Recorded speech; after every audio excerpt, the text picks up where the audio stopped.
Welcome to Lesson 2 of our Tower University series. Today we're going to be talking about Orb Devo. What is it? How do we do it? And we don't really need to talk about why we do it because we talked about that in our last lesson. So if you haven't watched that, I would recommend watching that first because we're going to be building on that. And we talked about a lot of the why in that video. So what is Orb Devo?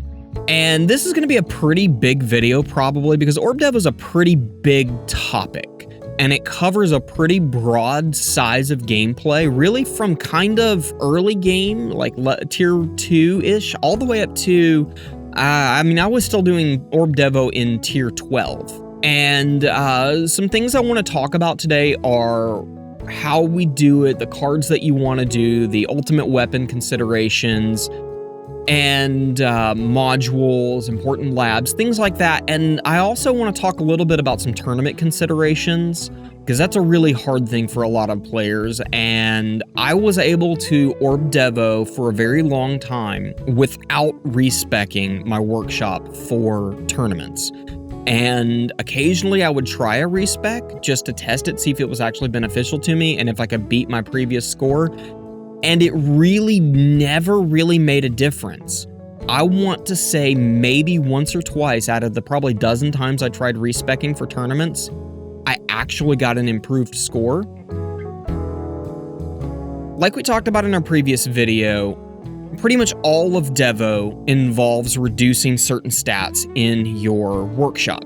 And with Orb Devo in particular, your big focus in the strategy is to build up enemies on your tower itself so that when your black hole goes off, they get pulled out to the outside where your orbs are, and your orbs take out all of the tanks and basic enemies and whatnot that have built up.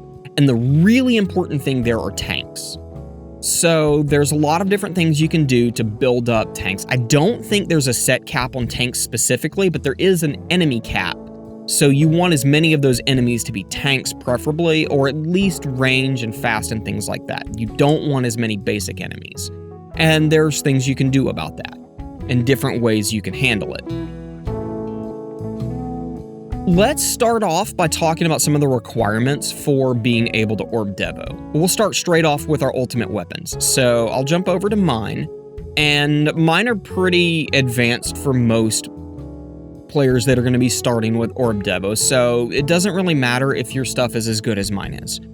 But the main things that you really have to Devo, or to Orb Devo, are you need your golden tower and black hole. And the really important thing is that your cooldowns are synced, either a natural sync or using Multiverse Nexus. It doesn't really matter how you get them synced, but you really need them synced. The more duration you have on your black hole and your golden tower, the better. And Orb Devo is not really effective once you get to where you have 100% uptime with golden tower and black hole. Black hole in particular. Golden tower, if you have 100% uptime, but you don't have 100% uptime on black hole, Orb Devo may be a good strategy.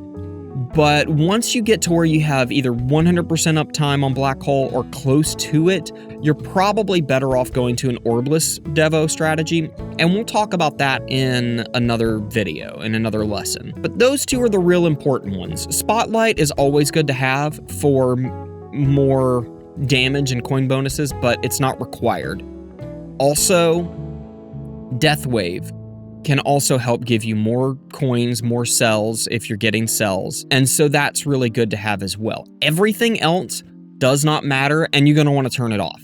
You want to turn off your Chain Lightning, Smart Missiles, Chrono Field, Inner Landmines, Poison Swamp. All of that needs to be turned off, and if you have the Spotlight Missile Lab, you want to turn that off as well. You don't want anything else because you want to be killing all of your important enemies with your orbs. That's the key thing here. Now, let's talk about what cards you're going to want to use. You're not going to want to use damage, attack speed, or anything like that. Your main focus for Devo is going to be tanking with your cards. So you want your health card, you want your health regen card, especially with certain modules, health regen is extremely important. You're going to want your coins card, of course. Don't want slow aura. You do want cash. Range, if you're trying to Orb Devo at specific ranges, the range card might be useful, but probably not. You're not going to want critical chance. You do want enemy balance. More enemies, more cash, more coins. Extra defense is 100% for sure. Fortress is only going to be useful to you if you're using Defense Absolute, and at lower levels of Orb Devo, Defense Absolute can be beneficial to you. But once you start farming at higher tiers, Defense Absolute just doesn't scale high enough, so it's not going to be useful. So that one's dependent on where you are in the game. Free upgrades is a big no-no. Extra orbs is going to be important for you. That's going to be very important, and we'll talk about that when we get into it a bit, but there's a lot of reasons why you want to use extra orbs versus your workshop orbs. Plasma cannon, I would say if you have space, put plasma cannon on there, because that's going to, at max level, knock out 54% of your boss health, so that could be really helpful to you, but really, bosses aren't going to be a big deal, because by the time bosses are killing you, everything else is going to be killing you too. So that's dependent on how many card slots you have and where you're farming. Plasma cannon could be beneficial to you. Critical coin, I would say, is a must-have, because what critical coin does is it gives basic enemies that don't normally drop coins a percentage chance to drop coins if they're killed by a critical kill. And orbs count as critical hits as far as critical coin goes, as well as all ultimate weapon kills and death rate. But the big thing is orbs. And you're going to have a lot of basic enemies, so having up to a 33% chance to get extra coins from that is worth having. So if you have space, put that on there. Wave skip is also important. I would recommend having that, again, if you have the slots. Intro sprint, if you've got an extra slot, you can throw it on there. It could be useful, but that's up to you. Landmine stun, I would say, is a no-no, because you're not going to be using your landmines anyways, and you don't really want to stun stuff. Recovery package chance, I would say, is very important, especially if you're using GComp. If you're not using GComp, recovery package chance could be helpful if you're relying on your recovery to help you survive. But especially if you're using GComp, which I would recommend that you do. In most cases, not all. Death ray, that's a no-no. You don't want death ray to be killing stuff, because it's going to be killing stuff when your econ ultimate weapons are not active. So that's a no-no. Energy net, I would also say, is a no-no, because it's not going to help you any. It's just going to be wasting a card slot. You're going to get no benefit from it at all. I would also say super tower is a no-no, because you don't really care about how much damage your projectiles do. Second wind, if you have the extra slot, you could put second wind on there, but it's not really going to help you all that much. Same with demon mode. It's not really going to help you that much either. Maybe at the end of your run, if you catch it when you're dying, about to die, demon mode could help, but I wouldn't rely on it. I would say it's a wasted slot in most cases. Same with energy shield. Because you're going to be hoarding enemies on your tower, energy shield's going to be gone immediately. Even if you're wall farming, as soon as your wall drops, your energy shields are all going to be gone. So it's a wasted card slot. Wave accelerator, I would say wave accelerator is good to use for your farming, because your waves are divided into two phases. You'll see the little wave meter at the bottom. The blue meter is your first phase, the green meter is your second phase. But Wave Accelerator reduces the amount of time for that second part of the wave. So that's going to help you get through your runs faster and get to higher waves faster, where you're going to be getting more enemy spawns. So if you have the slot, I would put that on there. If you don't have the slot, it's up to you. Berserker, Ultimate Crit, and Nuke, I would say leave those off.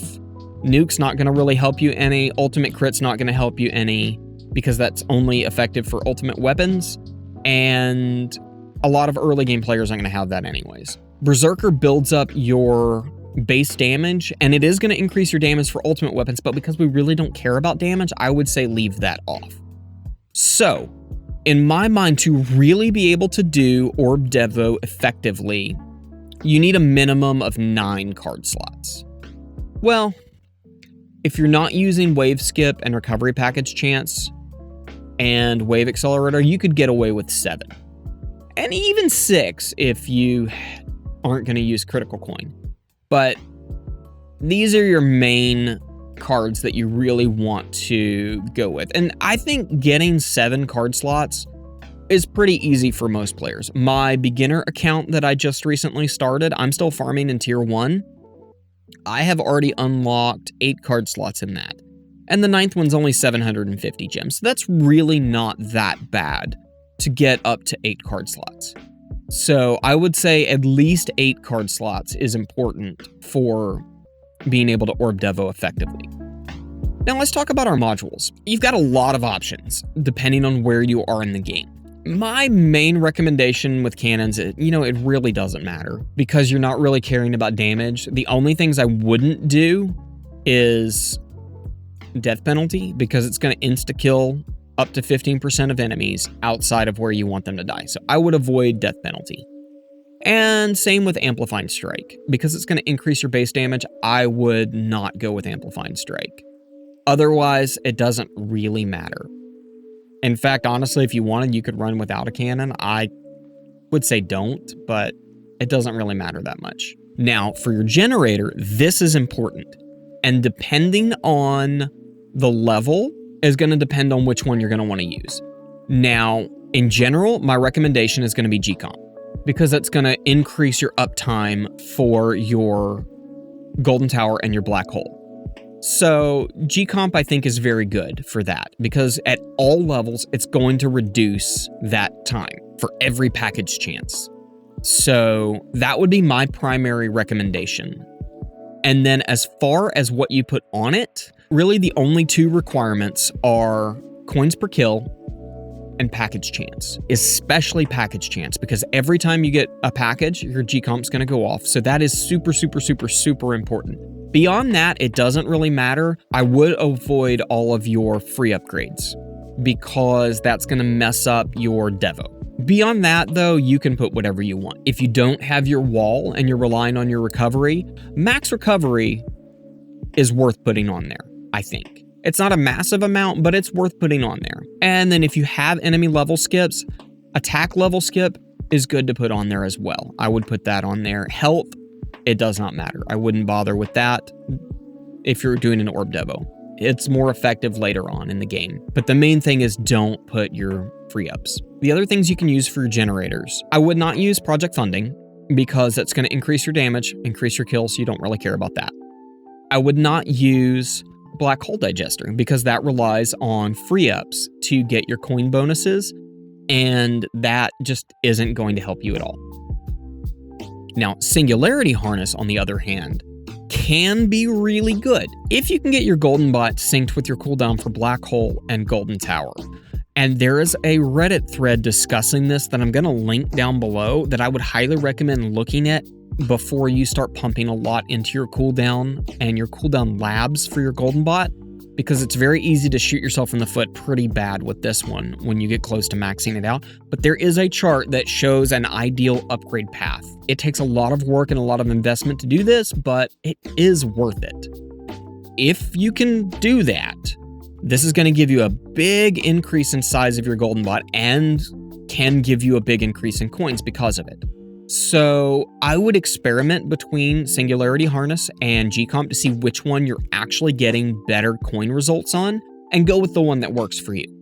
In general, GComp was better for me for a long time, and then there was a period where I had an Ancestral Singularity Harness and I was still using a Mythic GComp, and Singularity Harness was a little bit better for me. So experiment between the two and go with whichever one works better for you. Now, Pulsar Harvester isn't really going to help you that much, but if that's what you have, it is going to reduce the damage that enemies can do, so it can help you last a little bit longer, so you could use that. But you're probably not going to get as good of coin returns with it, unless it helps you get way beyond. It could potentially be good. But I would say more than likely not. you're most likely going to want to go with either GComp or Singularity Harness. That would be the big things. And then for armors, there's a couple of options for armor. I would not run Anti-Q Portal because it's not going to help you at all. I would say just don't bother with it. You don't care about damage and potentially don't care about shockwave, so I would not use Anti-Q Portal. Sharp Fortitude, if you have your wall, Sharp Fortitude is the way to go. If you're using wall, that's what you want. And the main things I would recommend putting on Sharp Fortitude are going to be health regen, defense percent, and wall health. All three of those are extremely important. The rest don't really matter that much, but mostly your defense percent, health regen, and wall health. Because Sharp Fortitude is going to buff your wall. And that's a big deal, especially if you have wall fortification unlocked at higher levels. This is going to be awesome. This is what I used for my farming when I was still doing Devo and even after Devoing. This is my go-to.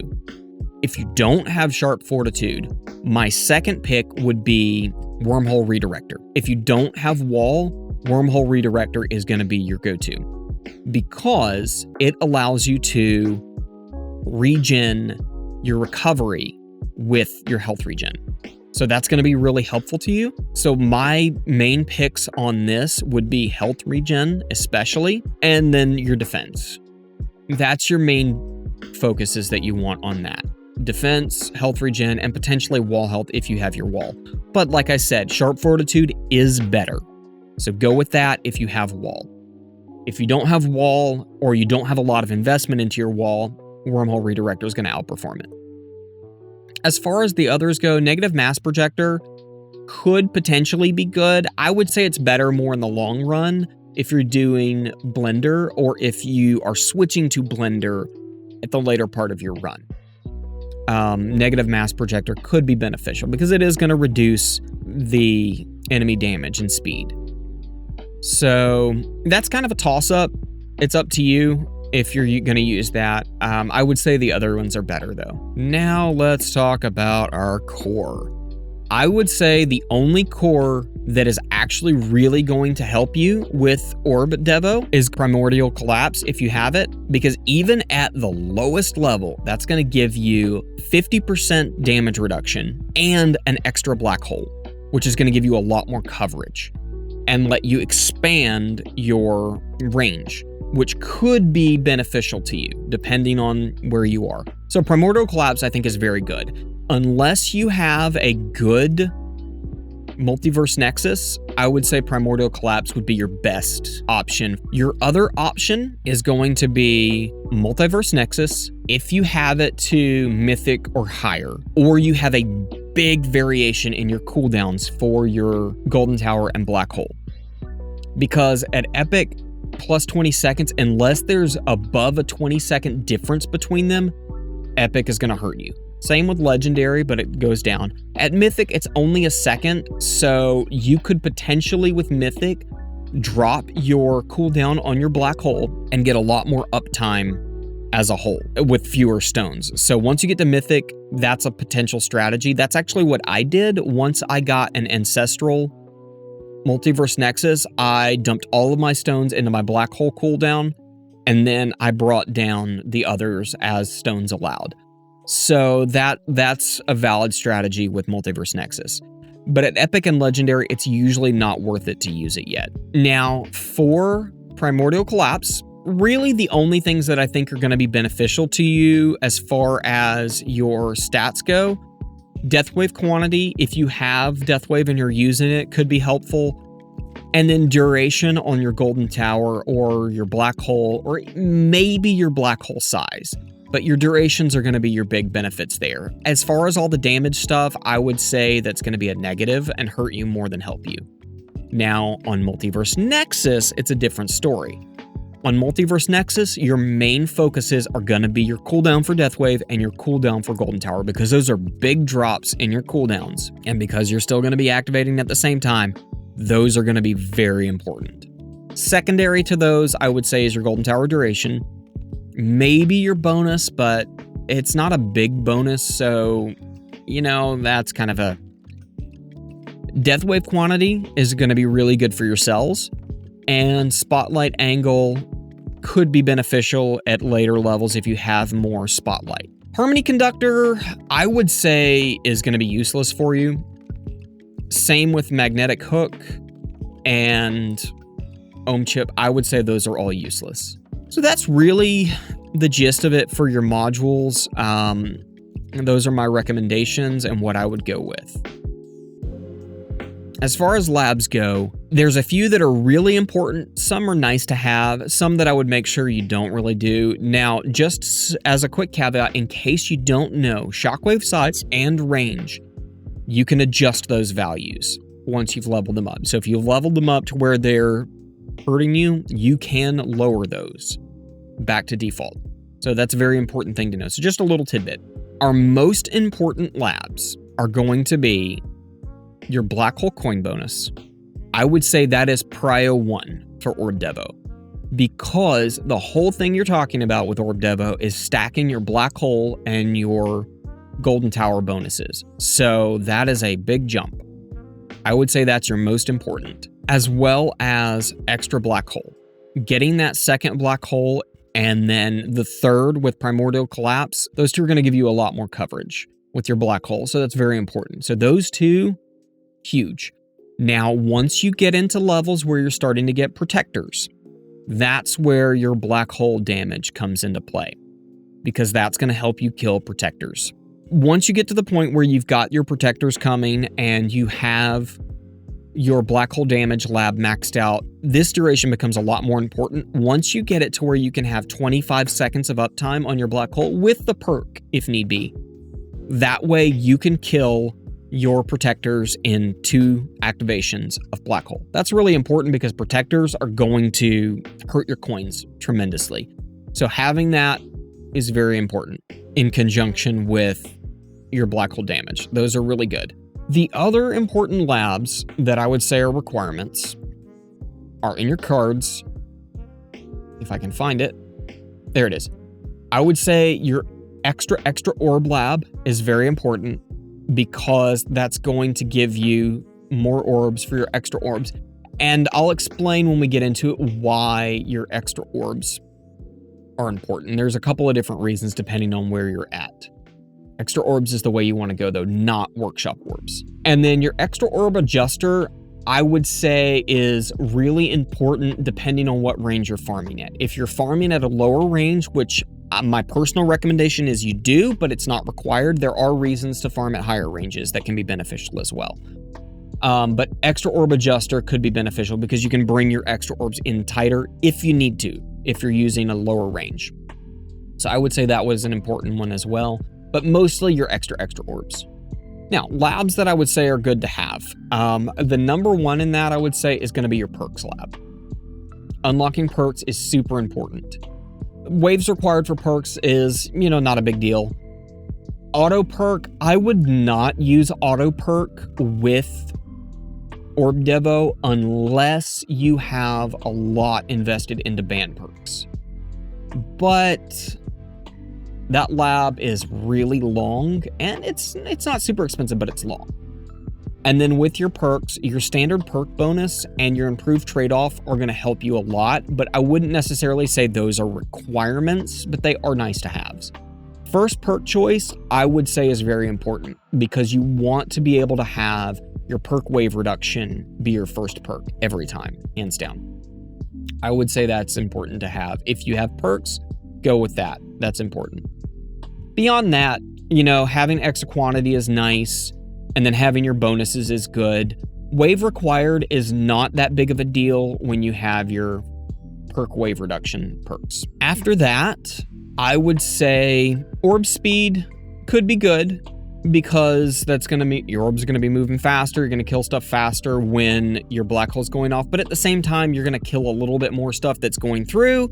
That one's kind of a take it or leave it. But in my opinion, I think it's a good to have. Boss hit, orb hit, isn't really going to matter that much. If you're using your wall health labs are good to have. Invincibility, not so much. Wall regen is nice to have, at least up to 100% if you're using your wall. Higher would be better. And then wall fortification, if you have it unlocked, because you don't unlock that one until higher tiers. is really powerful. But if you don't have it unlocked, that's fine.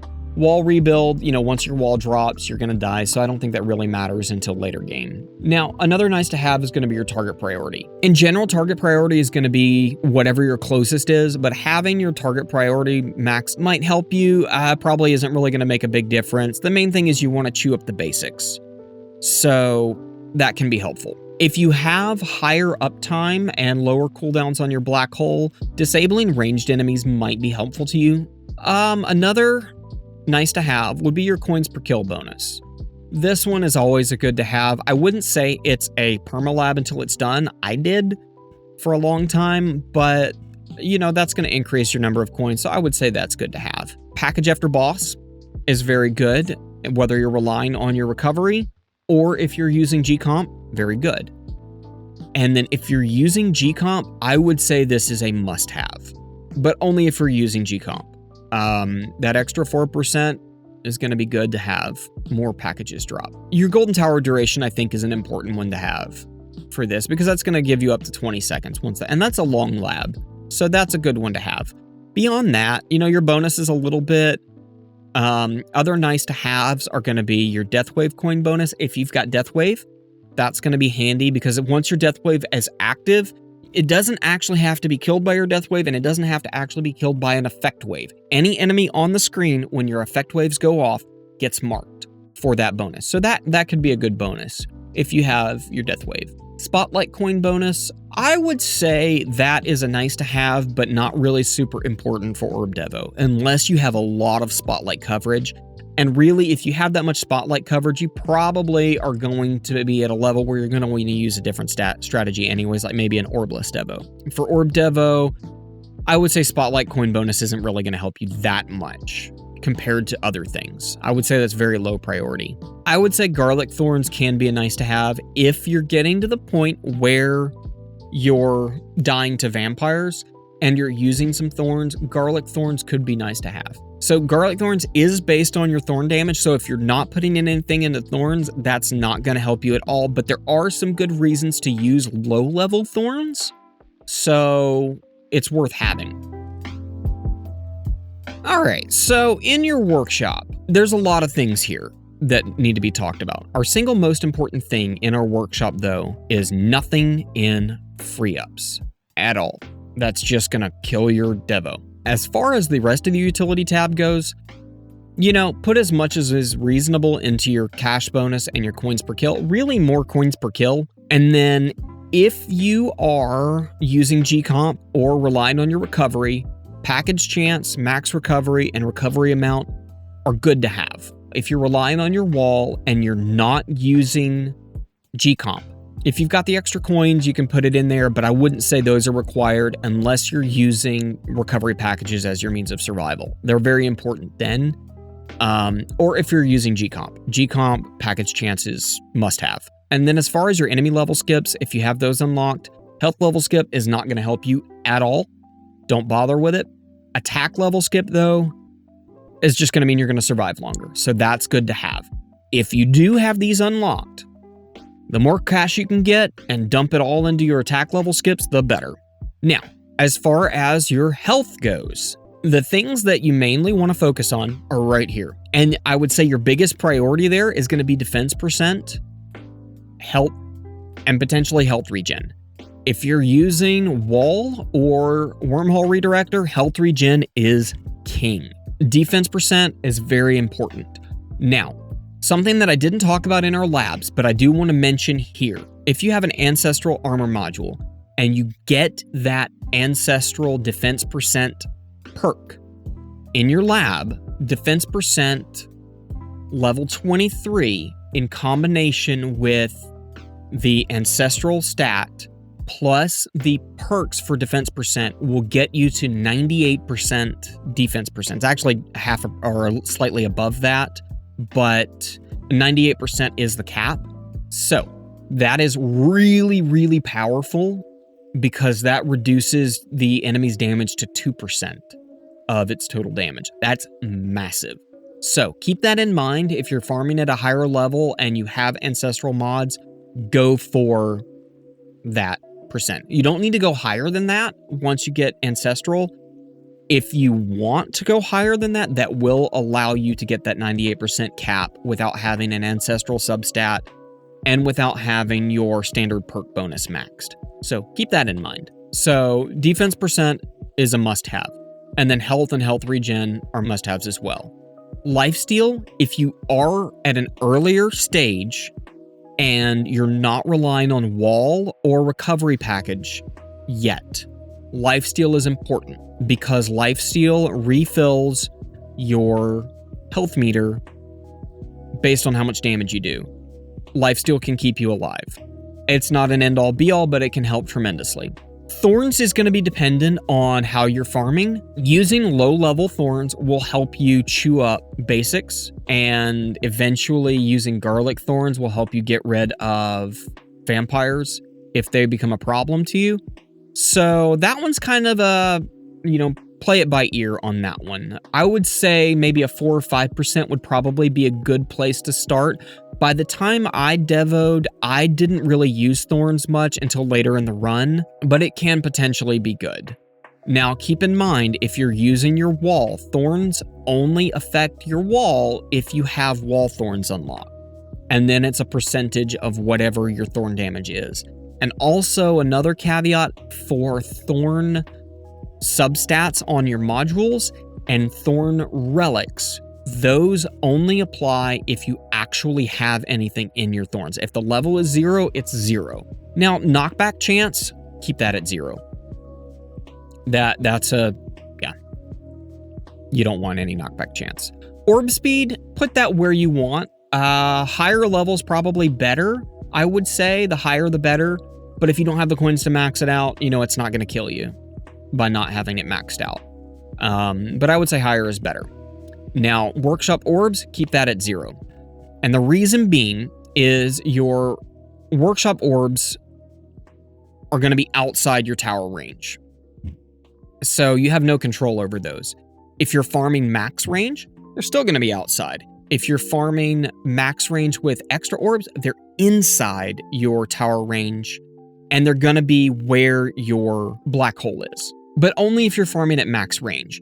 Now, if you're using Primordial Collapse, you probably can get 100% coverage on your black hole. Farming at a higher range is going to be a good thing. And in general, I would say for most players, farming at a bigger range is going to be a good idea for various reasons.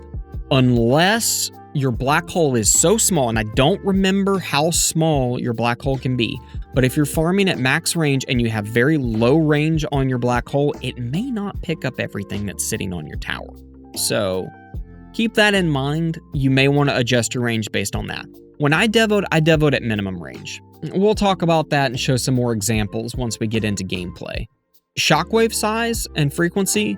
So there's varying reasons why you would want to keep this at certain levels or as low as possible. Really, shockwave frequency and size, I think, is based dependent on your range. Now, a big benefit to using your shockwave size is you can use shockwave size in conjunction with thorns to push stuff out. Then your basics are going to be coming in, and then you can use your thorns and what little bullet damage you're doing to chew up those basics, and then you can build up more tanks and fasts and ranged that you can get coins from, because you're going to get a lot more coins from those. So that could be good, but the main thing is to keep that low enough so that your shockwave isn't pushing stuff into your orb line. If it's pushing stuff in your orb line, you're going to be killing stuff when you don't want to. So keep that in mind. Landmines are a no-no. Don't bother with that. Death Defy, Death Defy is really not going to help you. It's just because, once you run out and you're toast. So Death Defy is really not going to help you, especially if you're wall farming. And then wall. If you're farming with your wall help is king. But earlier game, I would say avoid wall. I guess we can go ahead and talk about this now. Wall or no wall. Farming with wall is great, but wall is an expensive investment for an earlier game player. If all you can do is unlock wall, put those coins elsewhere. It's just, you're not going to have enough investment in your wall to really make it useful. But if you have the investment, in the labs we talked about, especially if you have unlocked wall fortification, which wall fortification unlocks at tier 14, I believe wave 60. I just looked it up. So if you've unlocked it, wall fortification is really, really powerful. That's going to give you so much EHP and be able to tank so high with Orb Devo or Orbless Devo or whatever. It's awesome. If you don't have a lot of investment in your wall regen, in your wall health level, you don't have sharp fortitude, put the coins elsewhere. It's going to be better dumping it into something else up here. More health regen. But if you have sharp fortitude, wall is awesome. Now, as far as our attacks go, the biggest thing here is you don't want to be killing enemies with your bullets. Maybe a little bit of damage on your basics, a little bit of damage on your bosses, not really a whole lot. As a general rule, for the concept of Orb Devo, you want to keep your attack upgrades as low as possible. And I think that's pretty much it for our workshop. I get a lot of questions on how to balance Devo strategies with tournament because it's a big deal. As a general rule, players lose tournament standing when they Devo, and respecs are expensive. There's a few things you can do that can give you just about as good of performance with an Orb Devo as you can with a full free-up strategy.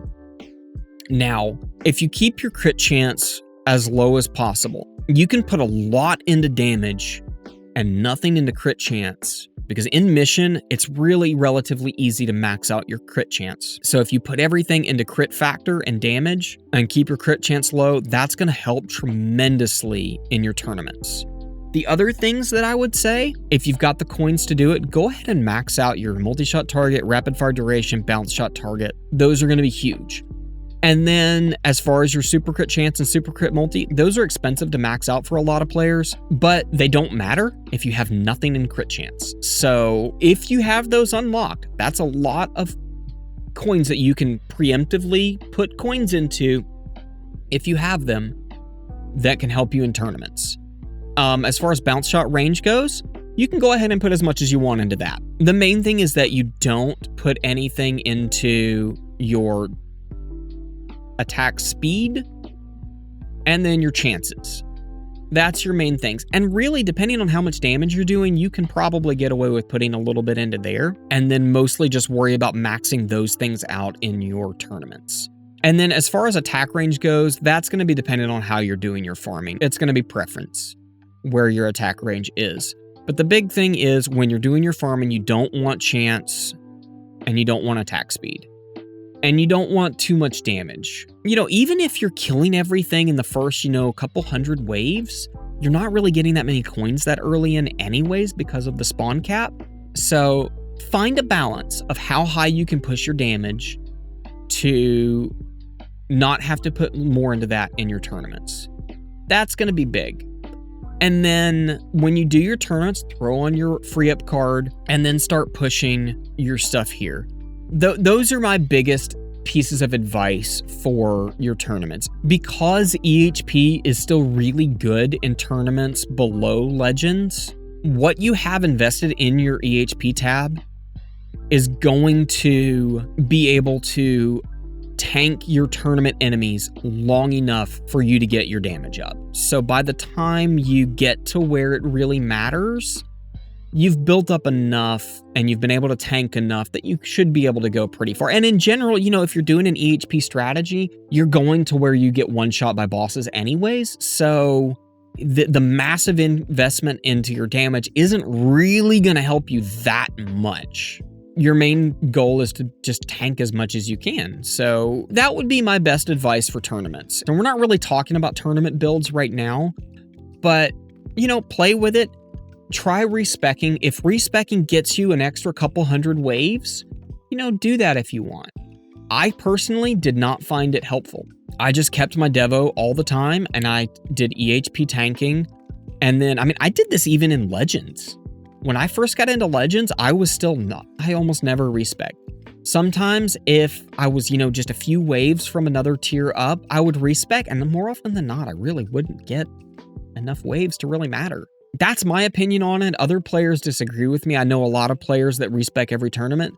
Personally, now I respec every tournament, but I use totally different strategies, and I have free respecs, and I have a huge investment into my enhancements. So it's worth it for me to respec. I don't think it's worth it at lower levels. I think keep your crit chance devoed, put more into crit factor and damage, and that way when you get into tournaments and the investment to getting these few things, attack speed, crit chance, and then your chances up, it doesn't take that long in your tournaments to really make it worth it to have it in here. That's my opinion on it. If you disagree with me, let me know in the comments. If you've had different experience, that's just been my experience. And I think since EHP is such a viable strategy for lower leagues of tournaments, that's just how I feel it needs to go. Your most important perk is perk wave requirement, hands down. And then the perks that are going to help you the most are going to be your max health, your health regen, coin bonuses, of course. You don't really care about bounce shot quantity. You don't care about interest. You don't care about landmine damage. I would avoid plus orbs because that's going to be workshop orbs, and those are going to be where you don't want them. Free up chance is a big no-no. Defense percent, very good. You get a max of 25% if you have max standard perk lab, and so you can hit that 98% cap. Very good. Increased game speed, very good. Cash bonus, very good. Defense absolute, if you're using defense absolute, that's very good. Now, your green perks, honestly, for an Orb Devo strategy, the only one of these that's going to matter to you at all is going to be your black hole duration and your golden tower bonus. Beyond that, take these perks if you don't have a perk wave requirement, because that's going to take it out of the pool and be more likely for your next time you get a perk to get a perk wave requirement. Once you get all of your perk wave requirements, then start taking your other blue perks. Now, as far as the purple perks go, your trade-off perks, I did not take this one for a long time because I thought it was going to hurt me. And yes, it is going to shorten your runs. But if you can get it early enough in your run, doubling your coins for a shorter run is still doubling your coins. So I would highly suggest taking that one. If you find that you're not able to survive long enough and it's not worth it, then don't take it, but experiment with it at the very least. The 50-50 perk reduces enemy damage, but reduces your damage. Go for that one. That is a prio one, because you don't care about how much damage you're doing, but you really care how much damage they're doing. So that's a big time good perk. Enemy speed, but enemy damage, definitely don't take that. Ban it if you can. Cash per wave, but enemy kills don't give cash. End of your run as a throwaway perk, go for it, but in general, that's going to hurt you more than it's going to help. Health regen, but max health reduction. This one is situational. If you've got a lot of investment into your health regen, it can potentially be worth it because you're going to be able to regen faster than stuff can kill you. Especially with wall, with sharp fortitude, because you get an increase in wall health and wall regen. It's a lot. And then if you're using Wormhole Redirector, it can be good for that too. So I would definitely say experiment with the regen perk because it's probably going to be worth it.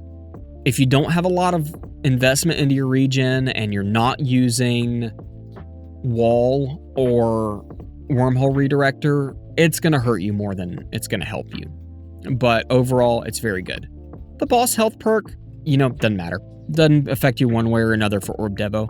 Same with lifesteal versus knockback force. If you are at an early level and you're not using health regen and you're not using recovery package, this is good. This is really good. You're almost tripling your lifesteal with the trade-off perk bonus lab maxed out. I don't remember what it is without that lab maxed out, but if you've got the perk lab maxed out, this is going to help you a lot at a lower level. Like I said, I don't remember what this is at base, but even if it's just double or even 50% more, that's a lot more lifesteal. And then as far as auto perk, I don't think you should auto perk with lower levels because without a lot of investment into auto perk, you're too likely to get something you don't want. Now, if you get a few bans and ban the things you don't want, like this guy, this guy, this guy, your free ups, your Orb Plus, then maybe auto perk could be beneficial for an overnight run. It's just, there's so many negative perks that you can get that hurt Orb Devo. It's just not worth it to use if you're doing a true Devo. Now, if you're doing an overnight run and you don't really care, you just want it to run all night, then go for it. And that's my opinion on that. Here we've got our Devo going on. And just as a super quick little caveat, you're not seeing my golden tower because there's this weird graphical bug still in the game when you have your cooldown and your durations wonky with your black hole and your golden tower because of Multiverse Nexus and durations. Your golden tower doesn't always show up. And I don't really know why, but you'll see it's there and then now it's gone, even though I've got almost a full minute of duration right now. So it is active. And we're building up our enemies pretty nice. And then everything's getting taken out by our orbs up here. And we're not really doing any damage with our projectiles. And we're doing very little damage with our thorns. Basically enough just to help whittle down the basics and increase the number of tanks we get. Plus, we want to be able to do some damage to our bosses. And because we don't have our wall, this is our flat thorn damage.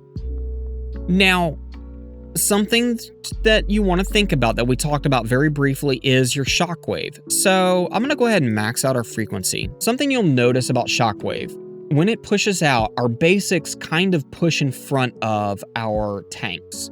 This can be really handy because it's going to let your thorns and your bullets kind of chew through a little bit of these basics, but not really damage your tanks. Because you want those tanks, especially, being killed by your orbs out here. So shockwave can be a little bit beneficial.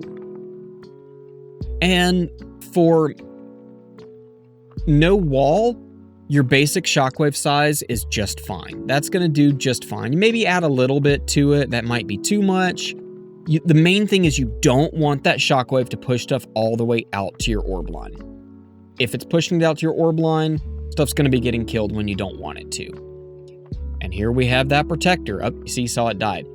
The projector died not because of my bullet damage, but because of my black hole percent damage. So if you have 25 seconds of uptime on your black hole, whether it's your flat 25 seconds or with the 12-second perk, then 2 activations of black hole are going to kill protectors. And that's good. Eventually, you can use spotlight missiles to kind of help with that, but they're not going to do the best job because they don't really have any specific targeting. And as far as targeting priority, I would basically do something about like this. So basics, bosses, and protectors are really the big things you want to take care of, because protectors are a pain in the butt. Bosses, you do want to get them taken care of as soon as you can, because enemies do heat up. The longer they are on the map and doing damage to your tower, the more damage they're going to do. It takes a while for that to become dangerous, so you want to get those bosses out pretty quick. And then basics, they don't give you many coins when your crit coin card does affect them. So this is your basic gameplay. And, if you've got your attack level skips, be pumping those attack level skips. You can pretty much just let that run. Add to your health as you can. Add to your defense absolute as you can. Add to your health regen as you can. There's not a lot of micromanagement for this. Take your perks when you can and, go for it. Just don't put anything into your knockback. Don't really put anything into your rapid fire. And yeah, set a timer if you need to. Go back and check it if you can. Just go for it. Let it rip. And that's basically all you need to do for your Orb Devo.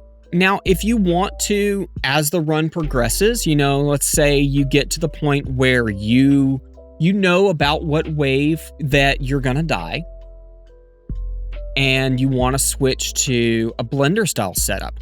All you have to do, max out your knockback.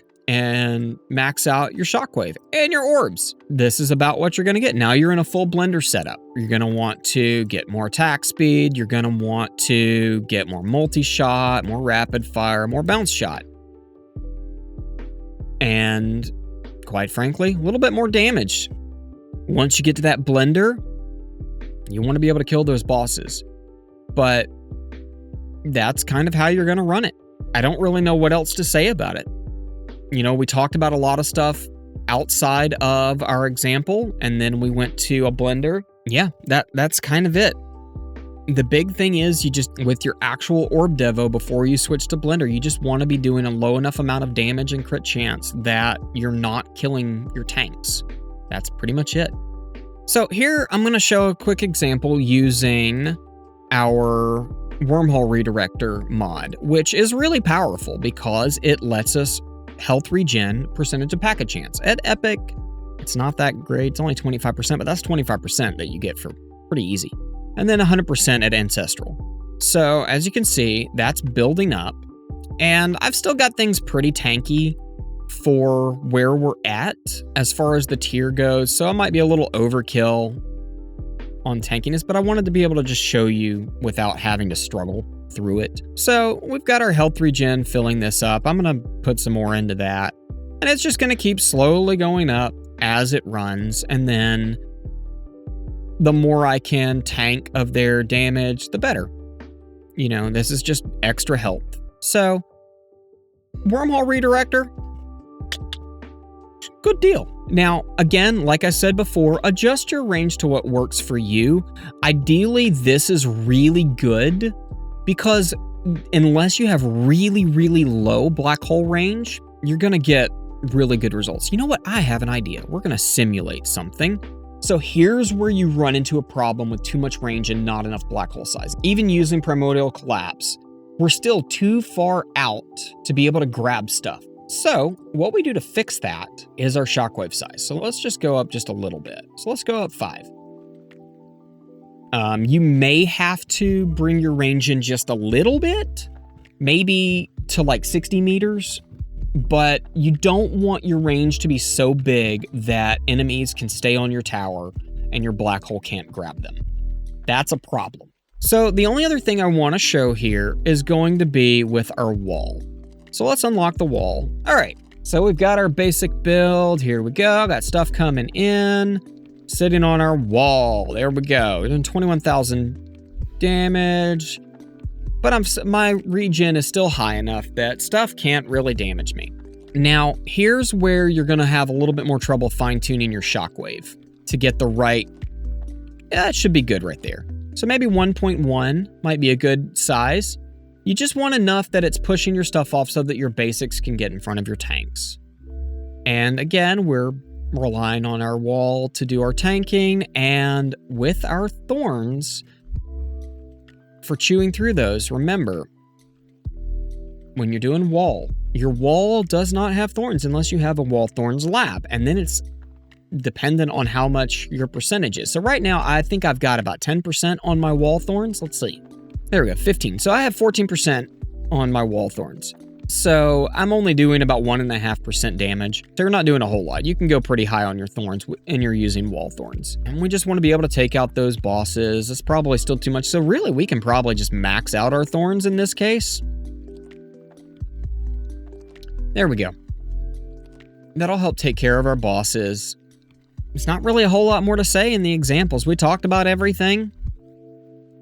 We're good to go. Just run it as long as you can, and when you get to where you find out about what wave you're going to die, that's where you need to just let it die, start a new run, or better yet, switch to a blender. That's what I would do. I would switch to blender, just start maxing everything out. At that point, it doesn't really matter, and go for it. Go as long as you can. So if you guys have any comments or criticisms or things that I forgot to cover, let me know. If we need to do a part 2 to our Orb Devo video, we're going to do it. Stay tuned for our lesson 3 in our Tower University series. That's going to be right here. And that's going to be on, what is that going to be on? Orbless Devo. And we'll see you guys over there.